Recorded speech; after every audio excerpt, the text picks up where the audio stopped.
Okay, I started using Nothing Phone 3a on 17th of Feb. It's been 1 month of usage. I shot more than 500 photos from this phone, took it to several countries, dropped it accidentally, and did almost everything that anyone would do with a smartphone like this. And in that time, I got to know some very interesting and some very surprising things about this phone that no one told you. I'll also be telling you if UFS 2.2 storage makes any real life difference and if the screen protection is a downgrade, but this is going to be very spicy, so watch at your own risk. When I unboxed this phone, the first thing that I noticed is that the transparent ends of the cable are not transparent anymore. Now, there are two reasons why Nothing did it. First is obviously the cost cutting, but the second reason is that users did not appreciate it much, so they did it. But thankfully, the SIM ejector is still transparent, but I think you guys should appreciate it because this could be the next casualty. Now, the second thing that I noticed is that the phone is slightly wider than any other phone that I've used in this range. In fact, it's even wider than the Phone 2a. Now, the next thing is that there's a glass back this time which is less prone to scratches, and it's really good because you do not want to cover this with a case. You want to show it off. Now, there's one thing though, the sides feel slightly cheaper even than the 2a. I say this because there are these smudges on the sides of the buttons which we usually get after prolonged usage of phone, but seeing these smudges in only 1 month is just weird. Now we have 3 devices in our office and it's least visible on white one and most visible on black one. Other than that, the glyph lights are almost the same as last time, but the coil pattern has changed completely. See, the back pattern of Nothing 1 was the simplest of all. Nothing Phone 2 got a bit more detail, but it was still very pretty. Then came the Nothing Phone 2a and 2a Plus. They had these curves which were still okay, but Nothing Phone 3a is completely messed. There's no symmetry at all. Other than that, there's IP64 rating, which is also good because I just want peace of mind. I'm not into 69 or whatever.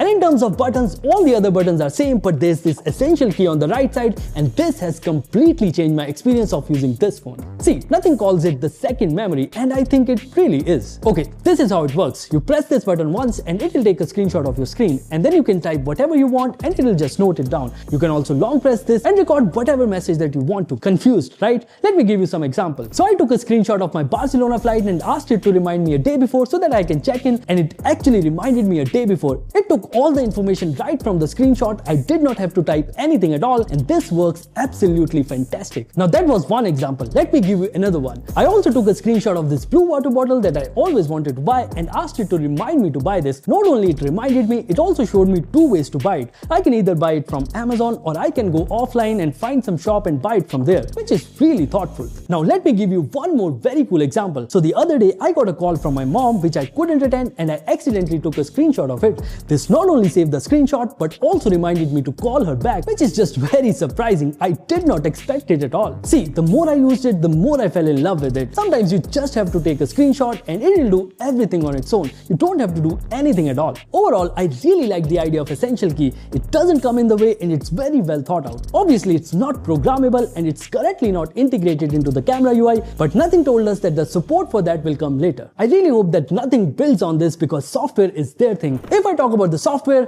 Nothing Phone 3a comes with Nothing OS 3.1 based on Android 15, and it will get 3 OS updates and 6 years of security patches. Now, Nothing being Nothing, the software is clean as duck and the updates will be timely, but there are still some issues that I really want to talk about. First up, I really thought that the RAM management was really good, but when I opened the camera app, clicked some photos from it, all the other apps were killed brutally. Not once, not twice, not thrice, every single time. This is happening till now. I don't know if it's a bug or if it's fixable or not, but if it is, I think Nothing should definitely fix this. And it's not just that, even if you use camera app for a long time, it kind of slows down the rest of the phone and also gets a bit warm. Oh, there was this time when I was downloading a lot of movies and shows right before the flight and the phone got a lot hot. Now these were some of the things that I experienced, but other than that, the phone was extremely smooth to use in normal day-to-day usage. There were no lags, no stutters, no random slowdowns, no crashes, nothing like that. It was absolutely fine. One thing that I absolutely loved is how bright this screen is. I mean, I was comparing the cameras of 3a against the Moto H50 Neo, and in front of 3a, the screen of Moto felt very dull. In fact, most phones didn't match up to the brightness of Nothing Phone 3a. I used it in bright sunlight and it was completely visible. I also used it at night while binging reels and it was very easy on the eyes. I also watched movies like Leave the World Behind and Godzilla Minus One, and I missed having HDR support on Netflix on this phone because otherwise the display is very well tuned and the stereo speakers are also much better than 2a this time. I think Nothing and Netflix should work it out because this phone definitely deserves HDR support. I also watched watched this extremely brilliant series called The Vortex on Prime, which by the way does have HDR support,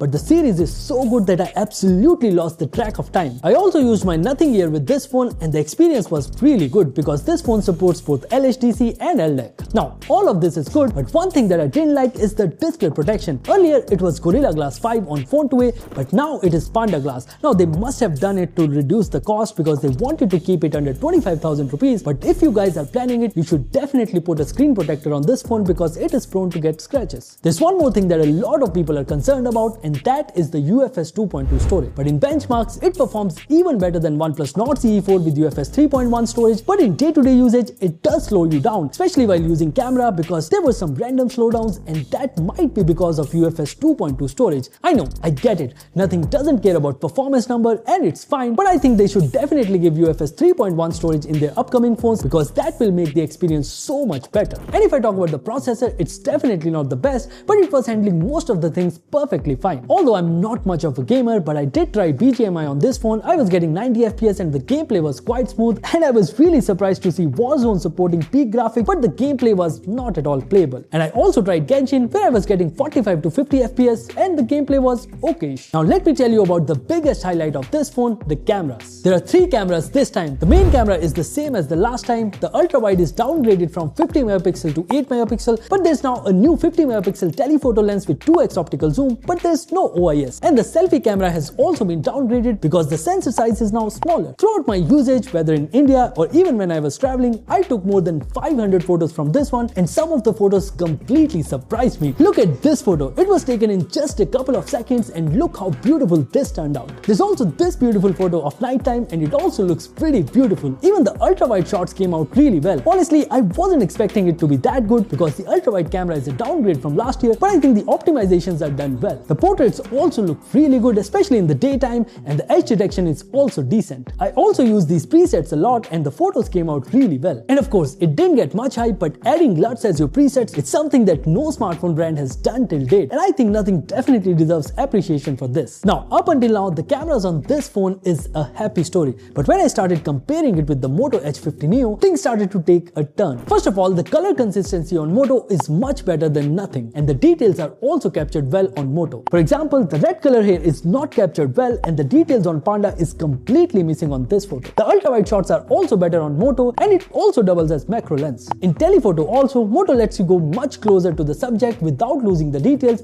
and since there's OIS, the nighttime shots are also better on Moto. In portraits, Moto gets the skin tone and the details right, but the edge detection is better on Nothing. In selfies also, Moto captures the details and colors well, while Nothing is just hit or miss. Now, video is where Nothing feels completely out of touch because you can record 4K 30 from only one camera, while Moto lets you record 4K 30 from all 4 cameras. And it's not just that, overall video and the stability is also better on Moto. Overall, the cameras on Nothing Phone 3a are just decent. They're not extraordinary, and there are 2 things that Nothing really needs to work on. First is the color tone because it's never consistent, and second is definitely the videos because they need to work really hard if they really want to beat Moto. And there's a third thing too, they should not mess up the camera of 3a like they did on 2a with the update. If I talk about the battery, I was consistently getting 5 to 6 hours of SOD, and I was mostly charging once a day and sometimes once in every 2 days. And the overnight battery drain was only 2% with everything turned on, except for me.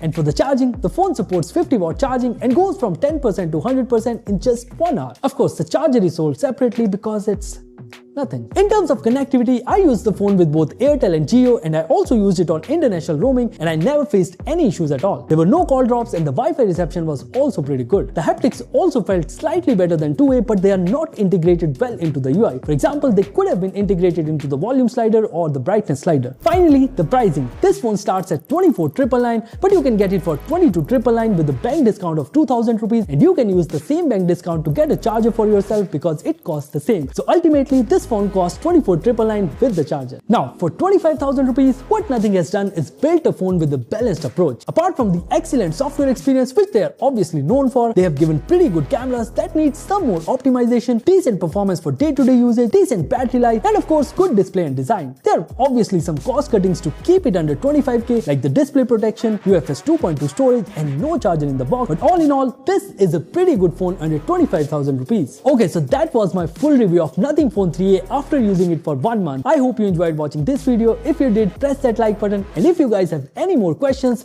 watch the video again. And if you still have, feel free to ask in the comments and we'll answer those. Thank you for watching, and I'll see you in the next one.